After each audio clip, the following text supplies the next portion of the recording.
มาเบิ่งกระตูบน้อยโอ้สบายดีเอื้อย โดยสบายดีก็บ่ได้อยู่เราก็ได้พี่น้องเอ้ยแต่เช้าพุ่นเนาะเอ้ยเนาะจักลูกกินข้าวกินน้ำแล้วหรือบ่เจ้าก็ได้เอา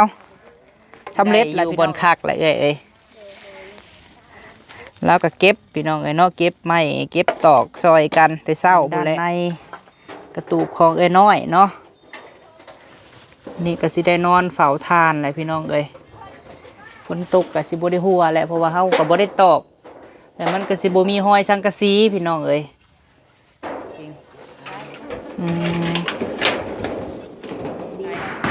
ประกันซอยกันลูกพ่อไปนอนบนไม้บัดนี้ไปนอนบนไม้แล้วบัดนี้ไปนอนตูบไม้ค่ำคูณเด้ออยู่ตูบไม้นี่อยู่ดีมีแห้งให้ซุ่มให้เย็นฮะว้าวเอานี่แหละอะไรมันจบงามก็ได้อ้าวอยู่ดีมีแห้งเด้อจะทินจะทานเด้อมือแรงนี่สาวน้อยอย่าได้ท่วงได้ตื่นได้เนาะสาวน้อยมาพักมาอาศัยมีแต่จะนอนมือแรกกับครอบเอาเข้ามาเอื้อยมดเจาะเลยยังเป็นแป้นเจ้าของเนาะเฮ้ยหน่อยฮันละเห็นบ่เด้พอดีเลยบ้านนี้นะทึกบ้านนี้นะหาเสือกยาวนี่มาตอนนี้เขายังให้เจ้าขอบบุญขอบคุณทางแม่บุญทวีเนาะเพิ่นเบิ่งอยู่ตอนนี้อ่ะฝากไว้พรไว้ไส้ให้เพิ่นแน่ฝากแข็งแห้งที่ดีไม่แห้งเฮ้ยล้ำฮัลโหลเดี๋ยวต่อไปเด้อโอ้ขอบบุญขอบคุณพวกลูกกับซอยทั้งพี่ซอยทั้งเอ้ยน้อยเนาะถือว่าแม่กับปูทางให้ชุมเฮากับทางน้ำทางไปแม่เอ้ยขอบุญขอบคุณให้แม่อยู่ดีมีแห้งเป็นห่มโพห่มไส้ให้ลูกให้หลานเด้อแม่เด้อขอให้พบพ่อแต่สิ่งดีๆพร้อมด้วยครอบครัวของแม่เฮ็ดธุรกิจการงานค้าขายก็ขอให้เจ้าร่ำเจ้ารวยเนาะแห้งเฮาเลยซอยกันขอบุญขอบคุณแม่บุญทวีหลายๆเด้อที่เพิ่นซอยสาวน้อยก็ให้แม่อยู่ดีมีแห้งความเจ็บอย่าได้ความไข้อย่ามีเดินทางไปไสก็ให้ตลอดปลอดภัยขอให้มีแต่สิ่งดีๆเข้ามาในชีวิตแม่และครอบครัวเด้อแม่เด้อขอให้มีแต่คนดีๆสิ่งดีๆเข้ามาในชีวิตและครอบครัวแม่เด้อสาธุ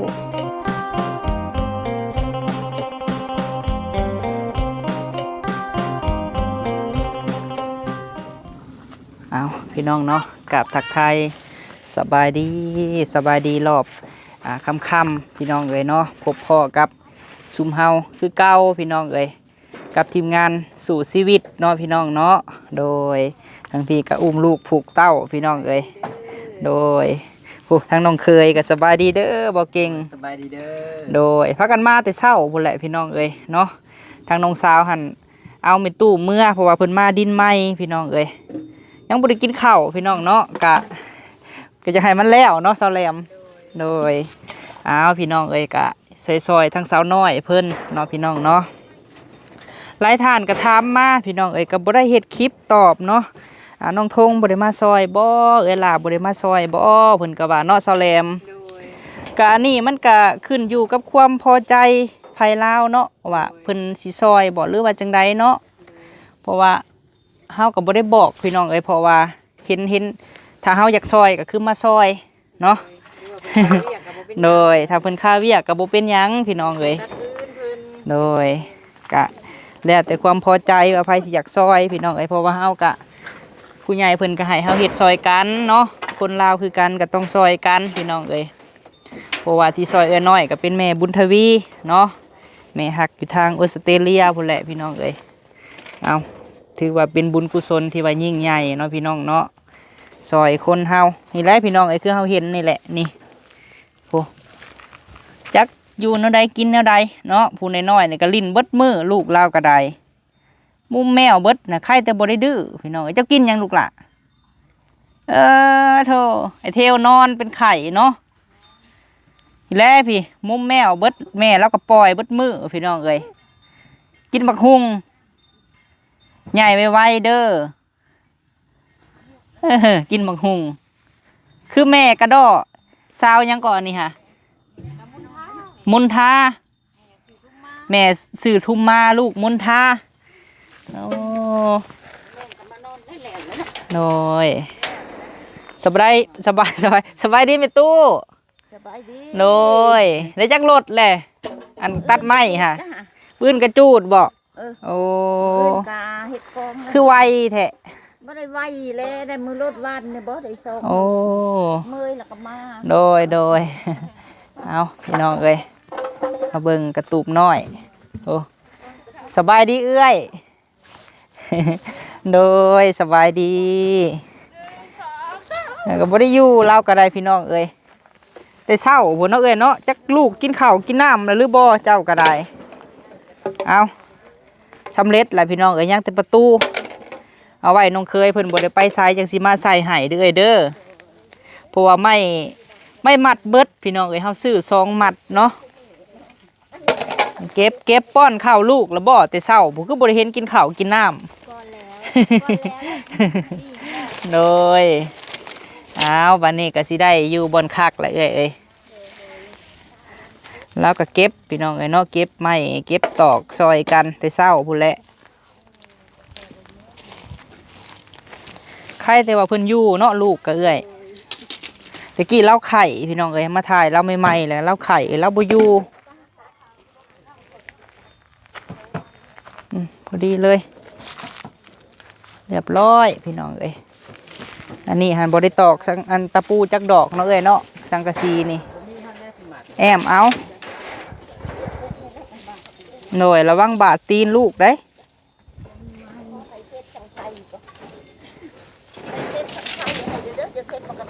โอ้เอาโลดไม่ตู้โดยเรือกันยังประมาณ2-3 ลำหั่นแหละพี่น้องเอ้ยอันนี้ก็เศษมันเก็บเอาโลดตัวอันนี้ฮะเศษมันนี่ฮะ มันแล้วก็เอาไปเฮ็ดผักกระตู โอ้เจ้าน่ะซื้อน่ะน้ำเกษาบ่เจ้าน่ะเท่าไรก็ซื้อฮะ 500,000ป้าคือซื้อแพงแท้ โยเขาขายซ้ำหั่น เขาขายสำนั่น เข้าบ่รูด จ่ายเบิดแล้วบ่ บ่แล้ววังจูด โอ้ ทานเนี่ยนะให้ ดาวเอามันใส่ได้อยู่บ่พากระตงกระดาษกะ บ่แล้วเนาะอยู่ยืดอยู่หั่น ผ่อนเอาเขาสิเว้าก็ได้ อืม แล้วว่าเต้าเดียวนี่ให้เพิ่นเบิดเลยบ่ เจ้าให้เบิดเลยอ โอ้ ยู่เมื่อแล้ว ช่างกะซีได้ใส่ประตูคูณได้อยู่บ่ใส่ได้บ่ แล้วก็สิกระตกขาดตัวยังก็แหละสดลุง โดย ตัวเอาแหละ 500,000พุ่นเนาะเราก็ได้ใช่ว่าขายแพง บ่รูดบ่รูด โอ้ยังบ่ได้ผ่อนยังบ่ได้จ่ายเบิดแล้ววะผ่อนเอาอืม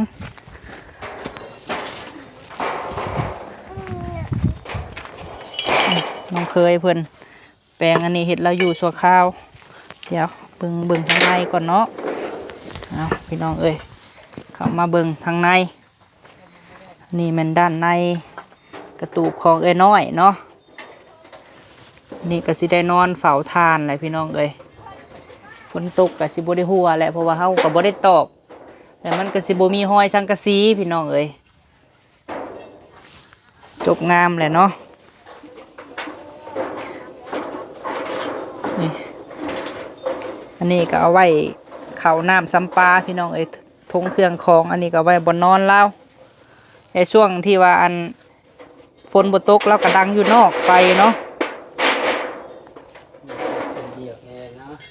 วัดแล้วบ่เชือกนะคราวนี้มันมีบ่เชือกนี่เนาะบานประตูสั่วข้าว โดย ร้านประตูราคายังบ่มีให้แนวหมัดคั่นนะ พอได้เราอัดมื้อแรงนอนแต่จังมือว่างๆจังให้เพิ่นมาพากันเฮ็ดไร่นะบ่ว่ามี โด เนาะ ย กลัวไม้มันอยู่ไกลเนาะ แม่นแหละ ผู้พี่น้องเอ้ยเพิ่นทำเลย แมน พี่น้องเพิ่นเฮ็ดกันซาไว้ จังใดกะ เวลาไปนอน บ่คอหยังหลายพี่น้องเอ้ยคลิปหนึงนี่เอา 6,000 วิวก็พอเนาะบ่ขอหลายดอกขอให้แม่ๆ FC เอ้ยอ้ายนี่เบิ่งให้ทุกคลิปเนาะพี่น้องเนาะนี่ก็ลูกไข่ทั้งอันเอื้อแหลมนี่ก็ได้ ใจคืนนี่กินยาแล้วเพิ่นก็อยากนอนก็เลยอุ้ม โดย เพิ่นว่าอยากให้อุ้มนอนพอดีมันแล้วนี่แล้วก็เลยนั่งเบิ่งเพิ่นเฮ็ดจ้ะ และนี่โอ้ตาบต่อเอาพี่น้องเอ้ยเฮ็ดจำเฮาเฮ็ดได้เนาะ แต่แล้วตัวนี้แล้วก็คนเครื่องแล้วมาเข้าแล้วแหละเนาะบัด แมน เข้าน้ำเพิ่นก็เอาเข้ามาไว้นั่นแหละบัดนี้ บ่ว่าสิให้เราเฮ็ดอยู่เฮ็ดกินให้มันดวกสบายบนของเราเอง แล้วหาหน่อไม้นี่แหละแถวนี้ โดย น้อยพี่น้องเอ้ยยากแน่ มีแนวตอกเนาะเสือกหมัด เชือกมัดพอได้ง่างพอได้ไข่ เสือกก็บ่มีซ้ำนี่เลย อันนี้เอาเสือกใส่อันนี้ เชือก จัก เก็บ เขา มา เจ้าเก็บมาให้ โอ้ เอากลับมาจากคนหาคือกัน เบิดละบ่เอื้อยเสือก ไอ้สิไปเอาอยู่ไสเนาะอันว่าสิไปซื้อมันก็กระเทินพี่น้องเอ้ย เดี๋ยว ลูกเราก็ลิ่นอยู่ได้พี่น้องเอ้ยย่านที่สุดก็ย่านลงขุลงกระทังหั่นแหละ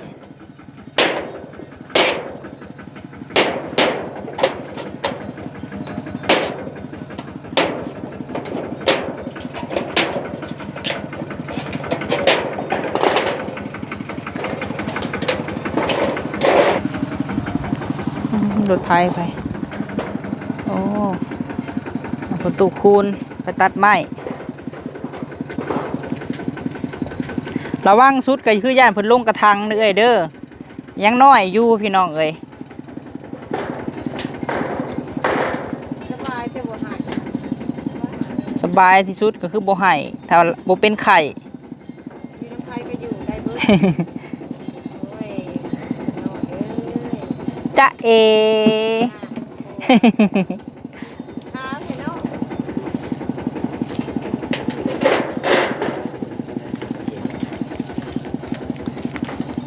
ก็เก็บท่อนไว้เอ้ยเก็บไปมือเล็กมือหน่อยแหละแล้วก็คั่วน้ำทานแน่พี่น้องเอ้ยยันทานกับจักใหม่จักบ่อเลยเนาะแนวหาก็เฮ็ดใหม่ลองผิดลองถูกไป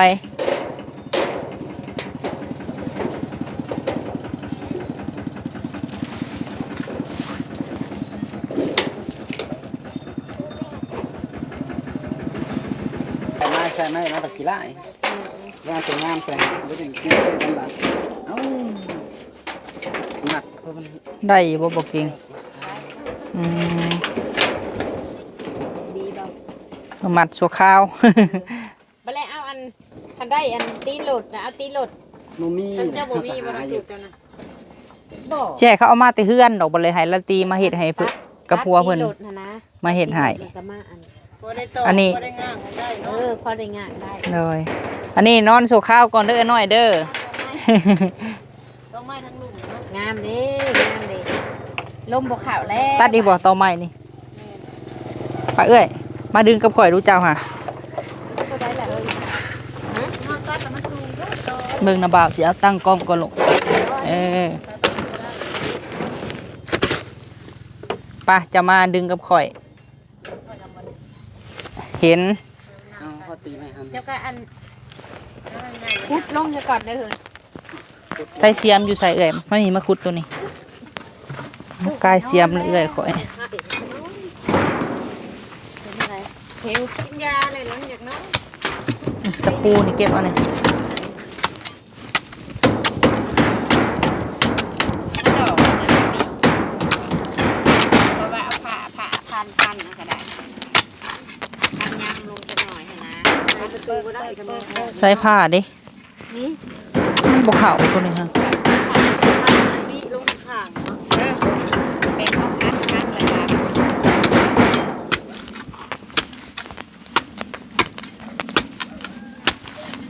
อย่าจูดเด้อเอ้ยเด้อจนหน่อยลูกเลยเหยียบ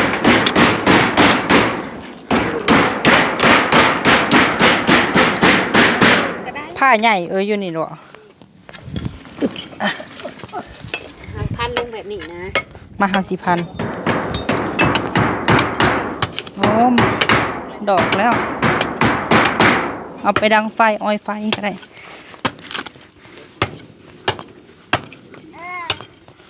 เอ้ยสาวน้อยนี่ใครแต่ว่าหู้เนาะเจาะให้เพิ่นแน่ไปบนไอ้ต้นเพิ่นทานนั่นอย่ามันบ่ใหม่เฮานะ การนำไล่มันมีอะไรเบิ่ง นักได้ถึกผ้าบ่าวได้ หายยูเจาะหายยู คนบ่เคยเนาะสิวันอะไร เคยเห็นแต่ว่า คือสาวเพิ่นมาแรกๆแล้วเพิ่นก็ยังบ่ได้เป็น คืนท่านได้พ่อได้ขืนหา เออ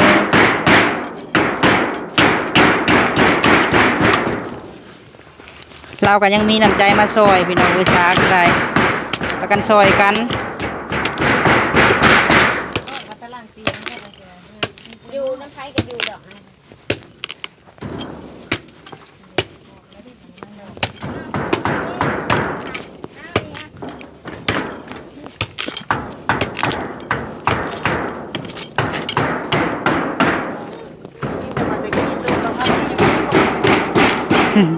ตูบคอยได้อยู่ในนี้ฮะ เจ้าน้อยได้แต่มาอยู่กับมังยมบัดมันใช้ปลูกกับมังยม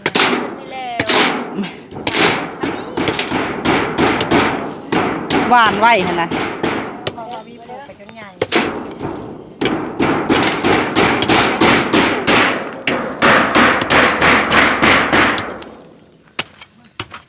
มันหุงเพิ่นกับความมาดกสิหาต้น ทำสีคายเนาะตะกี้ค่ะ แล้วก็ปลาทายห่านอันเท่าหลาอะไร สมัยตะกี้โล6,000ยังบ่มีคนซื้อเนาะ หุงผ่านเล่นหุงยาวคือหุงก่อน เดี๋ยวนี้เหลือ6,000 ได้ ฮะ โล3,000 โล3เนาะ โล3,000ตอนยายตื่นมาเพิ่นก็ยายเลยเพิ่นเอิ้น มีตุกคำบ่ ค่อยก็ยายอันค่ำก็ยายจักเรียนพี่น้องเพิ่นละเข้ามายาย ได้แล้วบ่ถือมาออกเลยบ่ ฟังแล้วมันแล้วเลยเด้แล้วแล้วล่ะถึง อ๋อเห็ดเปลือกข้าวนั่นก็ได้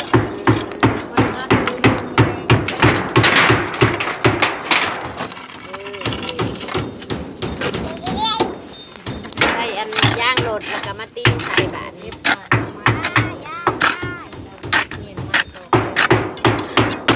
น้ำพริกให้มันเลย มื้อนี้นะหาเชือกยังบ่มี เพื่อนลูกเจ้าเหยียบเอ้ย ลูกเตะลูกเหยียบมันปาดได้ไหมทางไทยเลยเจ้ากับปัดกับกวาดอันนี้มีเจ้าก็ออกไป ขอยเฮ็ดไปบรรลูกรับก็เฮ็ดไปเฮ็ดทานไปน้ำแม่นแหละ อยากเข้าไปบ่หาอยากเข้าไปตูบใหม่เพิ่นเลยหาอยากเข้าเพื่อนใหม่เพิ่น หายแล้วนี่เนาะ ก็ได้ซื้อเละได้ แม่งกระเบื้อเพิ่นว่า เอาบุญเราไม่กระเบื้อ พะบนว่าแม่งกระเบื้อว่ะทางนี้บ่ฮู้ว่าเลขหยังพี่น้อง เดี๋ยว เอ้ย เพิ่นอยู่ในหันไปถึงเบิ่อย่าใครใส่เด้อคนน้อย ผู้น้อยๆได้ให้อยู่ในนี่ เข้าเปิดให้เข้านะแม่ฮะ เปิดเอาเข้าแน่ ข้าวพ่อข้าวมาสั่นครับ โอ้ย คนน้อยอย่าเข้าเพื่อน เดี๋ยวเหยิบมือร้าน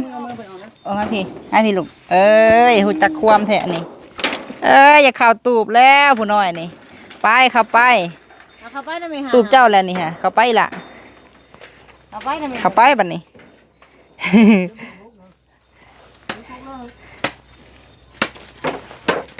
ย่างเข้าไปล่ะ หูจักความเนาะทั้งอย่างบ่ได้หั่นได้ นอนก็บ่ได้ยากบ่ได้ชาบ่ได้ให้บ่ได้ห้องพี่ซะ เด้ให้เอ้ยเพิ่นเก็บไปเลยพี่น้องเอ้ยเก็บกวาดฟอยก็จักมีจักบ่เนาะไม่กวาดเพิ่นนี่ก็ได้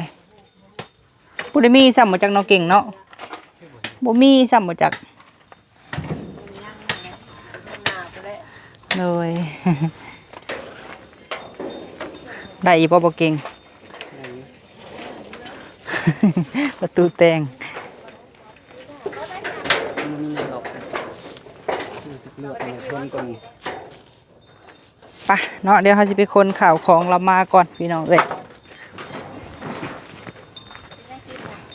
เฮ็ดหยังกินเอื้อยถึงข้าว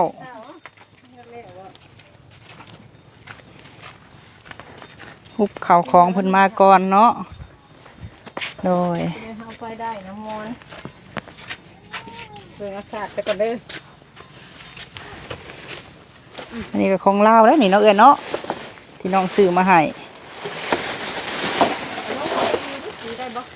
อ่ะเอาบ่ล่ะ ดีป่ะแม่ทีกับแม่จ้ะทีกับแม่มาจัด ฮุบหอบไปฮุบหอบไปนอนบนไม้บัดนี้ ไปนอนบอนใหม่แล้วบัดนี้ป้า ไปนอนตูบไม้ลองเสียงเอาเลขน้องเอสาโดยสบายดีเด้อเด้อเด้พะห่มพะห้องเพิ่นไปฮุบมา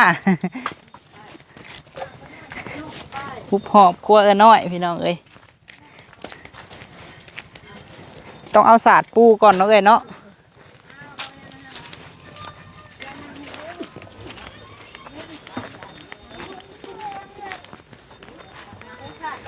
ปูสาดก่อน นี่น้ำเที่ยวนี่ เทินไม่แล้ว แม่นขึ้นเฮือนใหม่แล้ว แล้วเดี๋ยวนี้ขึ้นเดี๋ยวนี้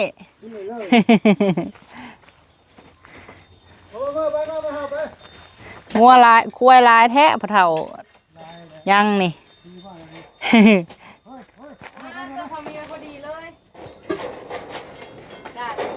คำคูณเด้ออยู่ตูบใหม่นี่ อยู่ดีมีแห้งให้ซุ่มให้เย็นฮะว้าวเอานี่แหละอะไรมันจบงามก็ได้อ้าวอยู่ดีมีแห้งเด้อ จะถิ่นจะทานเอ้ยมือแรงนี่เจ้าน้อย อย่าได้ท่วงได้ตื่นได้เนาะสาวน้อยมาพักมาอาศัย มีแต่เจ้าน้อยมือแรกก็ครอบเอา เอาเข้ามาเอื้อยไปปูอ้าวมาอยู่ขอสุนขอเศร้าอะไรเห็ดอะไรทุกยากปากมอง มาไก่เนาะเดี๋ยวสาวมัน เบิ่งแยงลูกหลานนั่นแหละ มันยากอะไรจังมา กันว่ามีบนอยู่บนเศร้ากับโบอยากมาอยู่ดอกแบบซี่เนาะ มาพี่ เอาพอดีเลยเนาะ คือปูไปนั่นน่ะคือปูทางยาว มันจะกว้าง นี่นอนนี่นะจะคือปูนั่นจะสินอนไปได้น่ะ แบบสั้นแหละเอื้อย นี่ปูนั่นนี่เด้อ เดยังได้พื้นที่ว่างหลายอยู่ เอ้า อันยับไปส้นนักก็ได้ฮะเอื้อยซา อยู่ไปพุ่นเนาะ โดย ถ้าในยันลูกตกกอง เอาอยู่ดีมีแห้งแหละแล้วมื้อนี้ก็ขึ้นนอนเลย กลางลำหมูปูรถปู เบิดระบ่เอื้อยผ้าห่มผ้าห้องอยู่พุ่นนะ ยังพอผมกลางลำหมูนะปูรถ เห็ดน้อยเป็นน้อยคนน้อย อันนี้ก็ใส่กระแตเครื่องก็ได้ทั้งขา เรื่องอันนี้ได้เช้าเข้าท่าน โดย ทำใส่กระแตเครื่อง เนี่ยมาไหวพี่เอ้ยสิให้น้องเบาเก่งเพิ่นตอกเล็กอันนี้ให้เพิ่นก่อน ให้เพิ่น ยังก็ ดอกไว้ โอ้ยข้ากระทั่งหลบหัวตุ๋ยเลยจ้ะ ดอกไว้ห้อยทางในบัด ชื่ออยู่บ่ได้ทางใดเอ้ย นี่จะกระตอน ได้ทางหูมันค่ะ ก็เอาบ่ บัดปล่อยบัดทึมคือบัดตอกเลยตะปูไว้ฮะต้มห่วงนี่ อ้าวเท้ามัดแล้วก็ได้เสือกพังอ้าวเท้าคือพริกไห่ ทางไม่เท่ามาแล้วบ่บัดนี้ย่างมาบ่ มากับน้องตูน มากับน้องตูน จะเอาไปได้เป็นนางหอย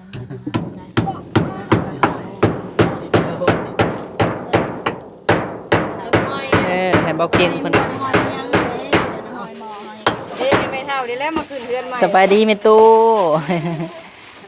คำคูณขึ้นมื้อนี้แหละพี่น้องเอ้ย เอาใจมานี่อยู่นี่เลยจะลำบาก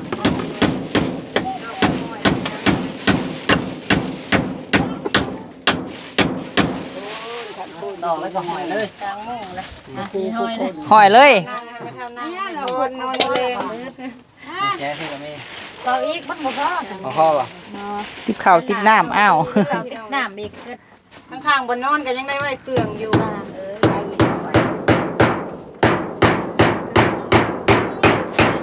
มาคำคูณน้องตูนคำคูณเอ้ยนะสบายดีเด้อสบายดีละ คนน้อยนี่ใช้ชิวคนน้อย โดย คนน้อยลิงผู้เดียวพวกนี้ ดีใจอยู่บ่เราได้ตูบเลยดีใจโอ้ ไม่ต้องอะไรจะมาได้ใช้ไม้กลมอันใหม่นั้นมาแปะนั่นตะปู เจ้าถามเฮาได้ก่อหมูสิกินนี่ฮะตอนเจ้าย่างมากินนี่เจ้าว่าได้ก่อ แล้วนุ่งไม่ได้เชื่อนี่เบิ่ง ถามเนี่ย เอ้าเจ้าว่าบ่ได้ขึ้นเฮือนบ่เจ้าว่าสิบ่ เอาเข้าไป ขึ้นเงื่อนไม้บริขึ้นป่ะ เด็กขึ้นเนี่ยขึ้นตอนนี้แล้ว ก็ขึ้นเป็นงาน ขึ้นเป็นงานแล้ววะเอาไว้ขึ้นเฮือนเจ้าวันที่16นี่เด้อ เอาเข้าไป บ่คอยังไลขึ้นเฮือนเจ้านะขอแต่ให้นุ่งสุดเสื้อที่ว่าแม่เรื่องซื้อให้เด้อ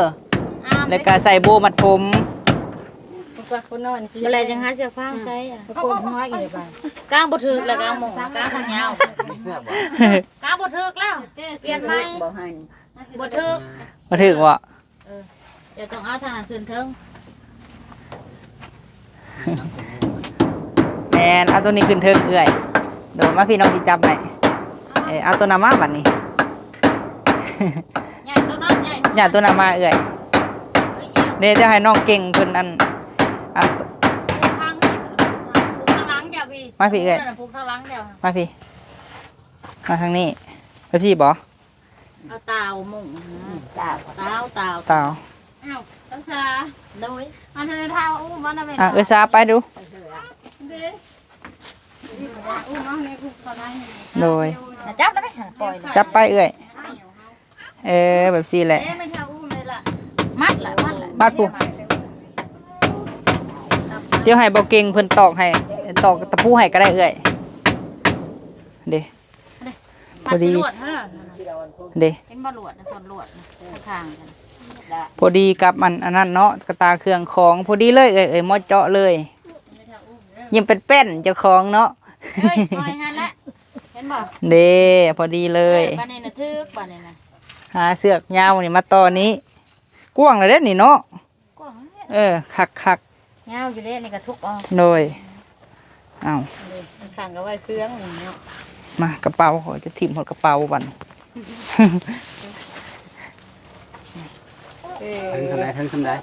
เอาห้อยมึงดูติบข่าวเล่าบอกติบข่าวเฮา ที่เขาเล่าให้แล้ว เออ บอกว่าเราจึ๊บ จุดเริ่มต้นเนาะพี่น้องเอ้ย คือเริ่มต้นของภัยหลายๆคนที่มาอยู่คุมสาธารก็เป็นนี่เลย สามัคคีกันได้ สามัคคีคือพลังพี่น้องเอ้ยคนลาวคือกันเนาะบ่เคยถิ่มกัน ขนาดแม่FC ผู้ซอยเนาะเพิ่นอยู่ต่างประเทศเพิ่นเป็นคนลาวคือกันพี่น้องเอ้ย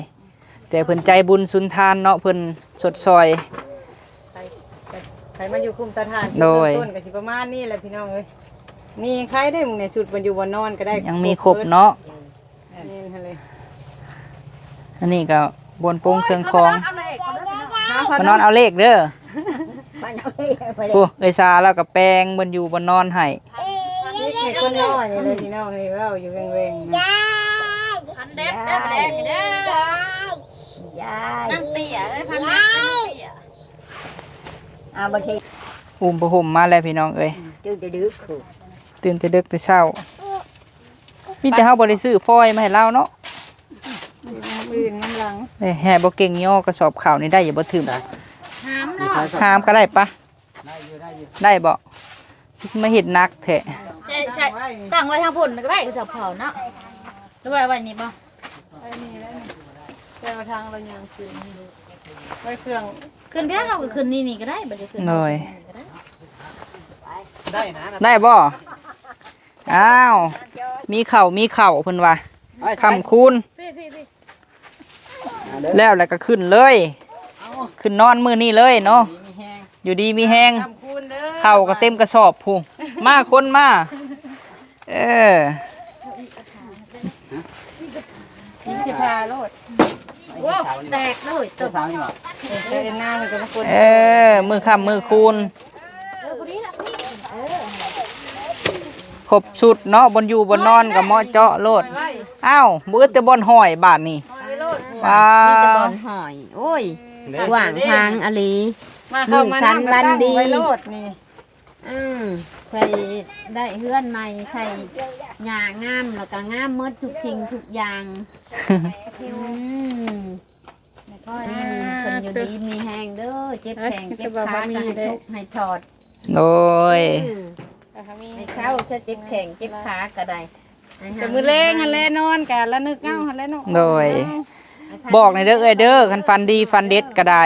ประตูนี่หันยังสิมาแปลงให้อยู่สิให้น้องเคยกับน้องสาวมาแปลงให้เอ้ย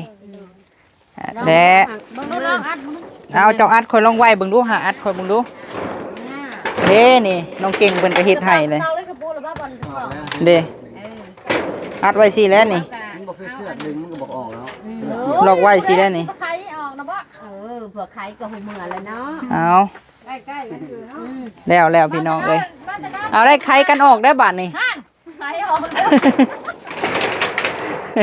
อันกับใครพูดอะไรเนี่ย เลยบ่ได้จังให้เขาหาน่ะไม่ใส่ให้เนาะ ใส่เพียงมันใส่หูกระตะหูน่ะมันบ่มันมาเฮาน่ะก็มีตีนรถก็ได้เนาะ โดย มันใส่คนเฮาสิใส่บ้านผับมันก็ยากนะ ยังแต่อันนี้แหละพี่น้องเอ้ยเฮ็ดลัก4ลักเนาะให้เราไว้ถ้วยไว้บวงให้นี่บ่ได้จังให้เอื้อเราเก็บ จะเดือนกลัวป่ะ โดยเฮ็ดปนดังฟืนดังไฟเลยจะทำมันอยู่ในนี่ได้บ่ก็ได้พี่น้องเอ้ยถ้าว่าเฮาดังเตา เติบดังพื้นก็มีแต่มันสิควันใช่เจ้าของ นี่แหละดังอยู่นอกก่อนก็ได้เนาะอยู่ไปก่อนบรรเทาทุกข์ไปก่อนโดยอ่ะเอาไว้อยู่ในพี่ก็ได้เนาะไม่กวดนี่ อยู่ เอาสามสิอยู่โดยเห็นอยู่ดอกเนาะพี่น้องเอ้ยคือว่าแล้วเด้อเอ้ยเด้อเฮือนซานก็ได้ตูบเนาะกะซ้ำเฮือนแล้วแหละพี่น้องเอ้ยเฮือนซานนี่กะสิเหมาะใหม่ทางเอื้อน้อยเป็นคนอยู่คนเศร้า ถือว่าทั้งหมดทั้งมวลนี่ก็เป็นเงินของแม่บุญทวีพี่น้องเอ้ยเพิ่นอยู่ทางต่างประเทศพุ่นแหละเนาะแม่ก็ได้ไปสดซอยเป็นหลานของปู่คำมาขอส่วนขอเซามาบ่มีบนอยู่บนเซาปล่อยเพิ่นก็ได้ให้เอ้ยซาอุ้มก็ได้ มาพี่มาเลี้ยงแบะปะแบะ อยากไปลิน โดย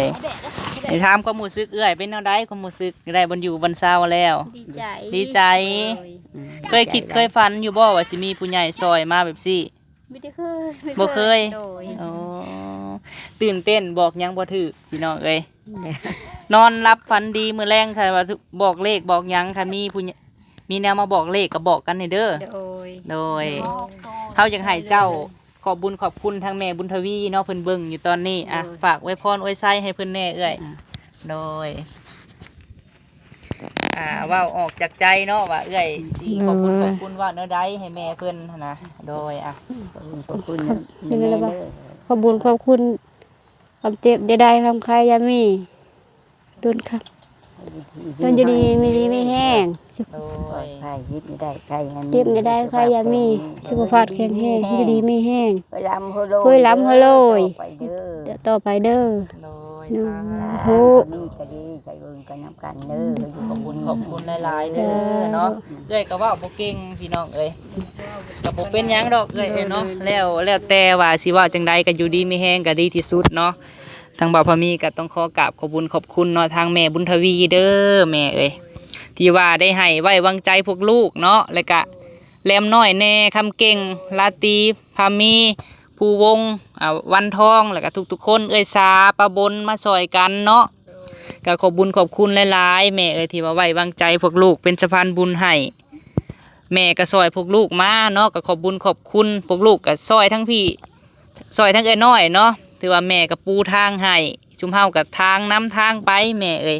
ขอบคุณให้แม่อยู่ดีมีแฮงเป็นห่มโพห่มไส้ให้ลูกให้หลานเด้อแม่เด้อขอให้พบพ่อแต่สิ่งดีๆพร้อมด้วยครอบครัวของแม่เฮ็ดธุรกิจการงานค้าขายก็ขอให้เจ้าร่ำเจ้ารวยเนาะเป็นห่มโพห่มไส้ให้ลูกให้หลานถือว่าภารกิจตูบไอ้น้อยก็สำเร็จยังแต่ต่อเติมอันประตูทางเข้านี้ก็สิให้เบาเก่งเพิ่นกับลาตีเพิ่นมาดำเนินการให้มือต่อไปเนาะโดยสิให้ทั้งเอแลมเนาะขอบคุณทั้งแม่เนาะโดยทั้งสาวแลบน้อยก็ขอบคุณแม่บุญทวีหลายๆเด้อที่เพิ่นช่วยสู้ครอบครัวสาวแลบน้อยแล้วก็บ่าวพามีแล้วก็เพิ่นก็ช่วยสาวน้อยอยู่ในตอนนี้พี่น้องเพิ่นก็มาไกลบ้านไกลเมืองพี่น้องลูกน้อยบ่มีบ่อนอยู่บ่อนเช้าหัวหั่นแหละพี่น้องยามขาดเคินยามจำเป็นในช่วงชีวิตของไผมันเลยยามบ่มีพี่น้องเอ้ยเพิ่นก็ได้ยื่นมือเข้ามาซอยแล้วก็มอบหมายให้พวกลูกๆเบิดทุกคนนี่แหละมาเฮ็ดมาซอยกันพี่น้องก็ดีใจที่แม่เพิ่นให้มอบให้มาเฮ็ดมาซอยกันนั่นนี่น่ะสาวแลบน้อยก็ดีใจรู้สึกว่าเฮามาซอยผู้อื่นก็ได้บุญพี่น้องมาซอยคนทุกข์คนยากนำกันเฮาก็บ่มีคือกันอาศัยเหือแฮงเฮานี่แหละซอยกันขอบคุณแม่บุญทวีหลายๆเด้อที่เพิ่นซอยสาวน้อยก็ให้แม่อยู่ดีมีแฮงความเจ็บอย่าได้ความไข้อย่ามีเดินทางไปไสก็ให้ตลอดปลอดภัยขอให้มีแต่สิ่งดีๆเข้ามาในชีวิตแม่และครอบครัวเด้อแม่เด้อขอให้มีแต่คนดีๆสิ่งดีๆเข้ามาในชีวิตและครอบครัวแม่เด้อสาธุเอาดีมีแฮงเนาะสำหรับคลิปนี้พี่น้องเอ๋ยพ่อพามีก็ขอบคุณสุหม่องสุบอนเนาะทุกกำลังแฮงใจที่ว่ามอบให้ช่องบ่าวพามีชาแนลพี่น้องเอ๋ยสำหรับคลิปนี้จุมเฮาก็สิได้ลาไปเลยเด้อพี่น้องเด้อไปหากินข้าวกินน้ำก่อน โดย สบายดี สบายดีเด้อพี่น้องเด้อ